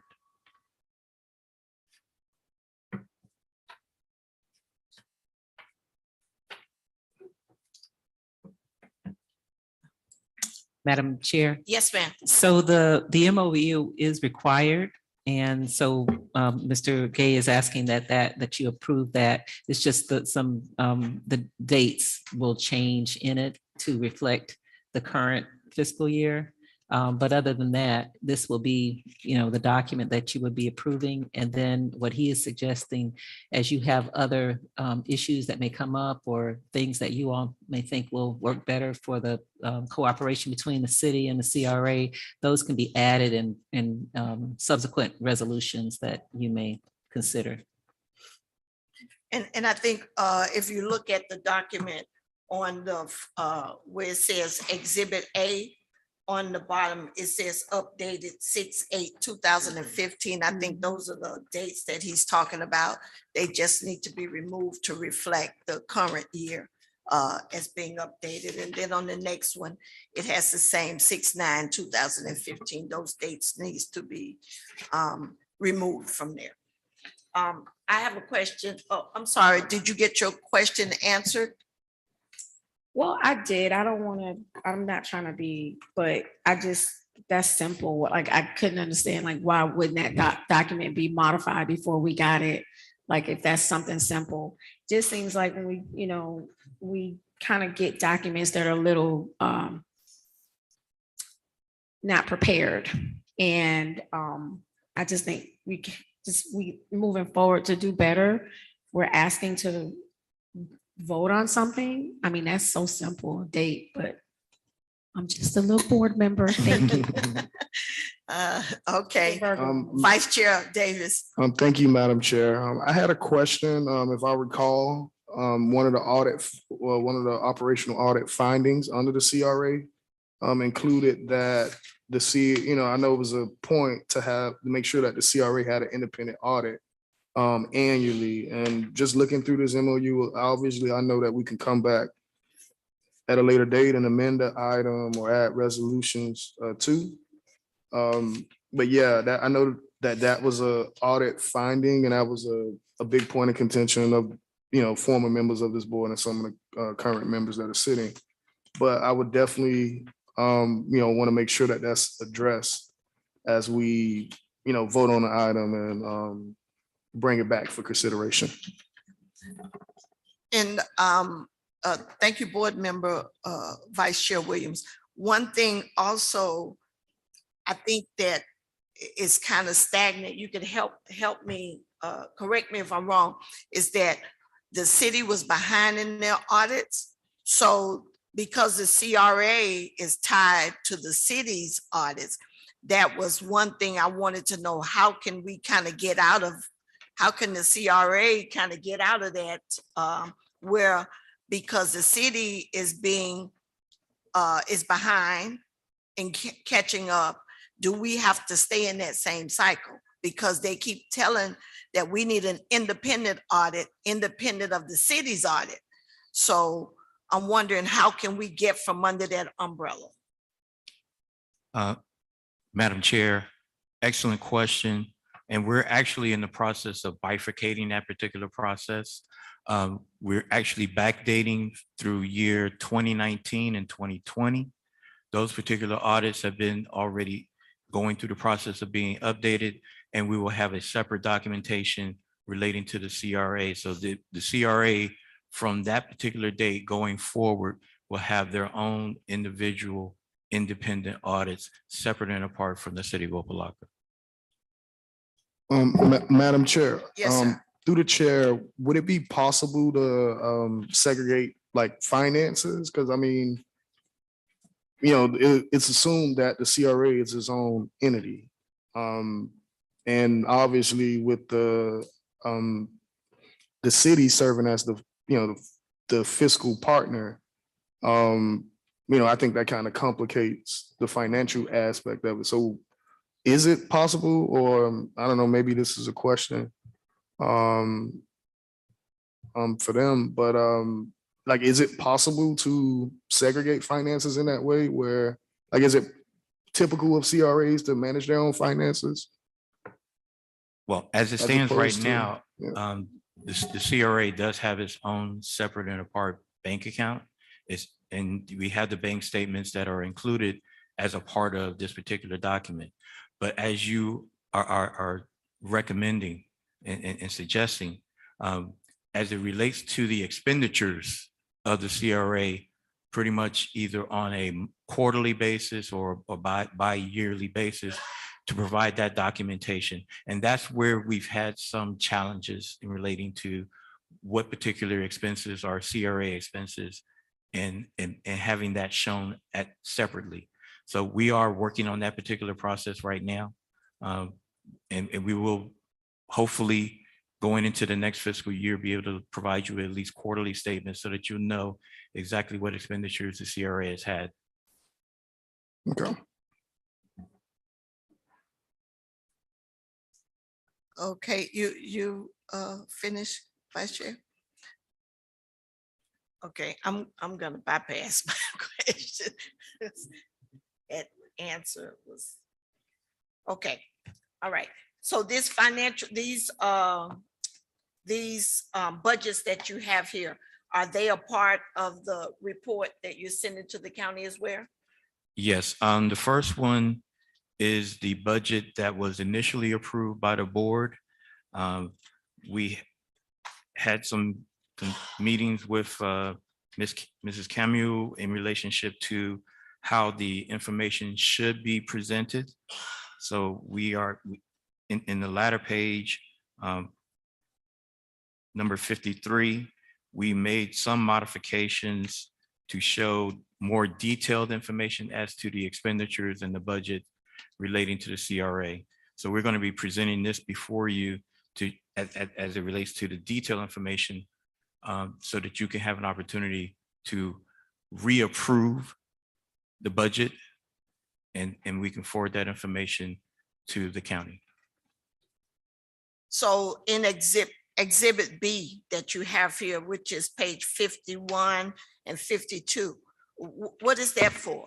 Is that an outline to show you how we used to do it versus what we're doing now? Or what is that document for? This particular document is providing more detailed information as to how the expenditures, how the expenditures were budgeted for the CRA and what expenditures were made during the last particular fiscal year. So that's for, but this starts in 2018, 19, 19, 20. And so you're just giving us this, or this is going to the county? Is this page going to the county as well? Yes, it is. So it's going as just a sample to show them what was done in the past? Actually, as not just as a sample, but as a update, A guide? a guide as to how our expenditures were broken out. Okay. Okay. My concern, board members, still is, and always have been, that I like to see a budget narrative. I like to see words put to,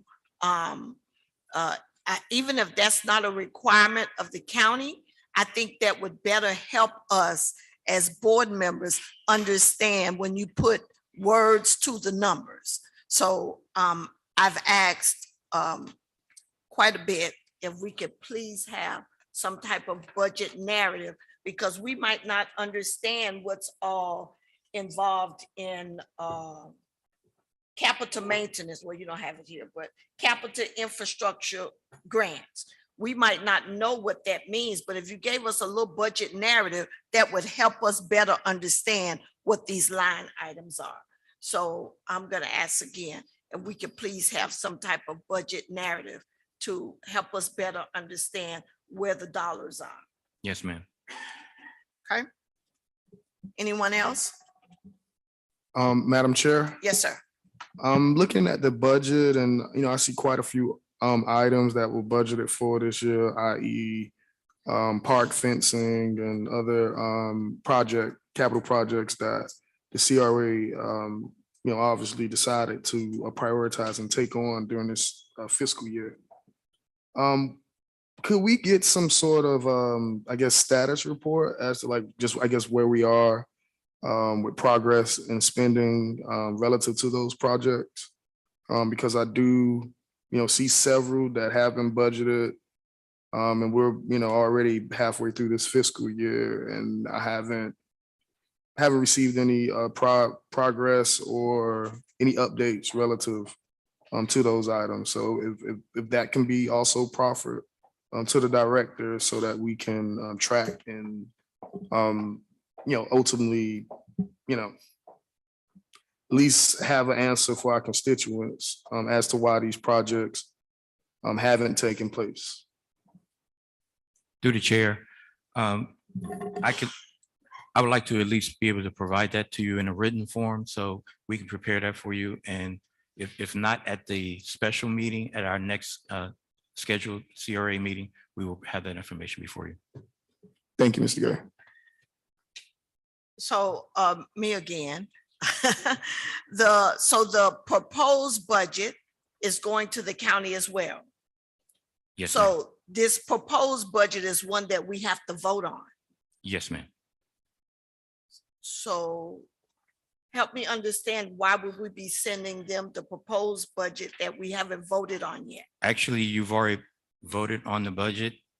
This proposed budget has some amendments to it for specific items. One of the amendments was dealing with the commercial incentive program. We had a couple of other items relating to other projects and identifying those specific projects and how they were going to be funded over the next year to 2-3 years. Okay.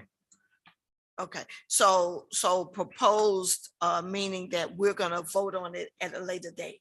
Yes, ma'am. Okay. Okay, everyone got that? Board members, any other concerns before we vote? Board members, any other concerns before we vote? I need to, no, in between. Okay. Okay. Madam Clerk, please. Just for clarification, Chair, so it was moved by Board Member Williams, second by Board Member Taylor.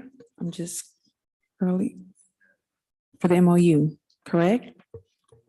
Yes. Okay, I just want to clarify that. Okay. And also for the record, Board Member Williams has left as well, just for the record. All right. Board Member Bass? Yes. Board Member Dominguez? Yes. Board Member Taylor? Yes. Vice Chair Davis? Yes. Chair Russell? Yes. All right, item passed.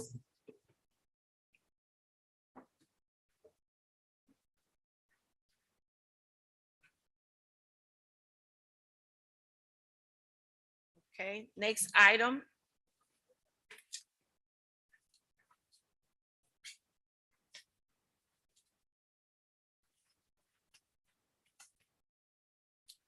We have a few items that we were going to discuss. Mr. Director, are you prepared for that, or you want us to just move on to the financial report? Can we table it to the next CRA meeting, Ms. Russell? No.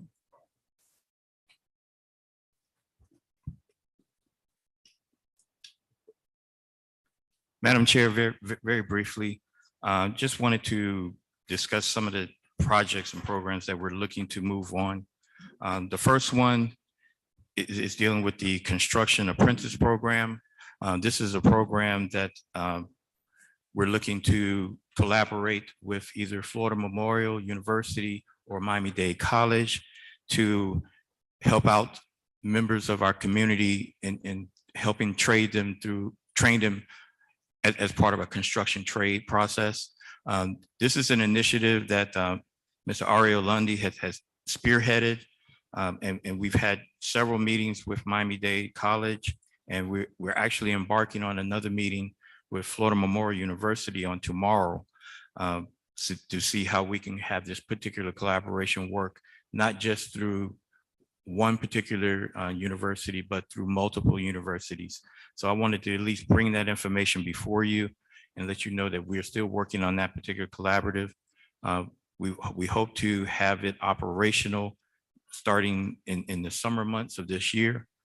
And then it would be an initiative that will go on through the next fiscal year.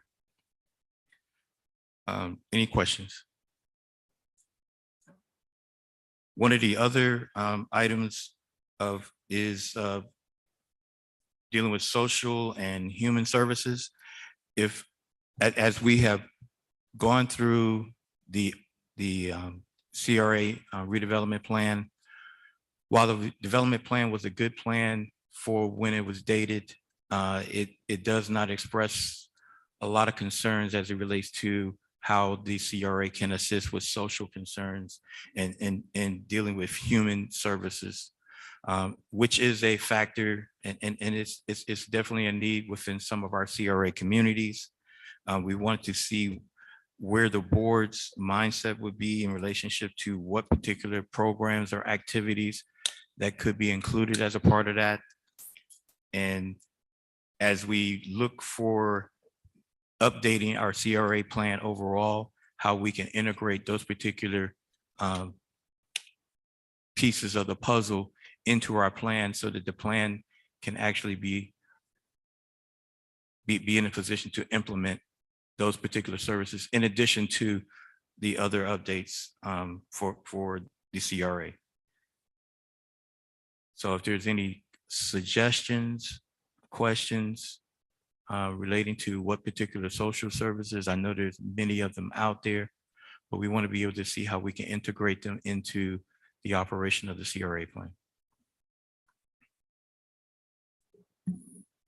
So go ahead, Vice Chair. Oh, no, I was just gonna say, thank you, Mr. Gay. That has been one of my many wishes from this board or of this board for some time. I thought that the initial CRA plan that we had was okay, but I thought, that it definitely had its limitations. Obviously, the first project that the board or the agency decided to take on was the facade improvement project. And, you guys know my position on it.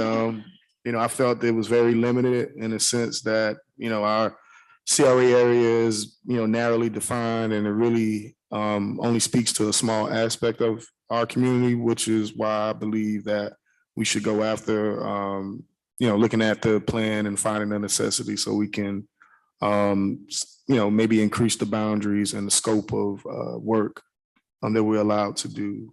So thank you, Mr. Gay. I do think the CRA, in addition to providing capital support to eliminate slum and blight within our community, should also provide social and human services. I've been a longtime advocate of, the first-time home buyer program. As you know, that's something that I worked on in the past, and I do see that other municipalities, proffer those sort of programs to incentivize and entice homeowners to move to their community. So that's, in my opinion, something I believe that, maybe, when we reach a point to revamp the CRA plan, that, we consider those type of services as well as, some of the social services we were able to provide during, through funding from COVID and that sort of thing. So thank you for that.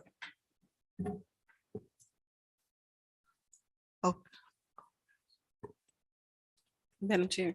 Oh, I'm sorry. I No, didn't that's see- okay. Yes. No, I was gonna suggest that we also consider credit building, because it's something that everybody needs. And at the rate we're going as a society, many of us don't understand the importance of having a good credit score. Mhm. And it starts from, I would dare to say, elementary school, start teaching about finances and how to protect your credit, how to gain credit. And I think that will be an awesome place to start, or something to bring about in the community. Well, I would suggest also that we look at our plan that we have now, our CRA plan, and suggestions that we have, and we would forward those to Mr. Gay. I know he's taking notes now as well, but when you go through the plan and look at it and see some gaps in areas, and at one, I don't know whether any of you were on the board at the time, but Mr. Gay had given us copies of plans from other CRAs for us to look at as well, to help us better, revamp our plan. So I think, Mr. Gay, for the new members of the board, that would also be something that would be beneficiary to them to enhance their knowledge as well. Okay, Yes, ma'am. all right. And if there aren't any other questions or concerns regarding that, as I have presented on numerous occasions, and as was mentioned as part of the orientation, the updating of our CRA plan is probably, if it's not one of the main priorities, it should be close to the top. As was expressed, we can do a simple update, which will only take about six months to do. Something a little bit more larger, on a larger scale, would take much longer, as it was expressed. But our plan is over 10 years old. And it's definitely in need of updating, some fresh ideas to be placed upon it. We don't have to necessarily change the boundaries, but we definitely need to look at some of the programs that, and look at it from a standpoint that there may have been some programs that were suggested at that time, which might not be suitable for this particular day and age, and make those particular modifications. So I would basically urge the board to consider that. We will be looking at a selection process to bring on a consultant to go through that particular exercise. The funds are available within our budget. So it's not really an issue relating to the funds not being there. They are there. So we need to go ahead and move forward and bring our plan up to today's qualities. So I would like to urge you all to take that in consideration. Mr. Gay, I think that, I've always been a drawback when it comes to plans. I understand the process much better in updating. My concern would be that if we went to changing the boundaries, that means that we would need a needs and assessment plan, which I think I heard that takes about 2 years or so to go through that process. But we can do the update, which take about 6 months, and still work on the needs and assessment. I mean, the Finding a necessity. Finding the necessities. Yes. And so my concern would be that if we have a CRA that's going to sunset in 10 years, then we need to be putting in if we're looking at changing the boundaries, you're taking off 3 years of that 10 already. So you're talking about seven years to get anything done before the sunset, right? that is one way of looking at it, but also taking consideration. And I think you may be thinking more so that if we were to extend the timeline of the CRA to match what the sunset date is that was established by the state, depending on what particular projects that may be a part of that, that sunset date can be extended beyond that. Oh, okay. Especially if there is a debt service or some type of bonding that's associated with that. And I think we need to be looking more in that particular direction. So not just necessarily setting the bar to say by 2039, we have to be done. We could be looking to Move beyond that. move the because- bar beyond yeah, that. Okay, all right, I understand. And also taking consideration when this CRA was created, it was the one of a few CRAs that the timeline for the CRA was reduced. Initially, CRAs were given, 40 to 40 60, years, 40 to 60 years to do the work necessary. This CRA was given 20 years. 20 years. So we were already handicapped by a good 20 years. And a lot of the CRAs that are operating now, they had at least 30 years. And then they've already done their extensions or they're working on their extensions. So the time is now for us to get into that particular process while we're looking at moving forward with whatever particular project we want to move with. And I think that we will be able to do, as Rasha suggested, we can move on both of those simultaneously. I mean, one is definitely needed as supporting documents for the other. Okay, Madam Chair, yes, sir. not to belabor the time, but I do have a quick suggestion in regards to the update of the plan. Is it possible that you can send it out to those that are not familiar with it? Because a lot of people may have never seen the plan. I actually Yeah. happen to bring a couple copies with me. Okay. So for those of you who love to hold the paper while you read through it, I do have copies available. We have provided copies to, if not some, all of the board members within your respective positions. But if you need a copy, we can provide it to you. And let me also remind you, it is online. And also the downtown master plan, you need to be looking at that as well, because that should be encompasses into this plan right here. So Okay, that's it, sir, for you. that's it for me. Unless you want to go over the financials, the bank statement for funding within the CRA. I'm really starting to feel like y'all holding me hostage in here. We're going to get you the tip off time. Jimmy gonna be done hit 10 points for you by I then. Don't see, worry about it, right? Don't worry about it. Don't worry about it. But anyway, thank you all very much. Again, thank you to staff and everybody that is helping us move the CRA forward. And we look forward to doing great things. And we'll see you in 1 week, right? Mr. Gay, 1 week, we'll see you in hopefully 1 week. 1 week, a special meeting. Motion motion to adjourn. Oh, okay, because I was about to do a burp now. Second. Meeting is adjourned. Oh, yeah.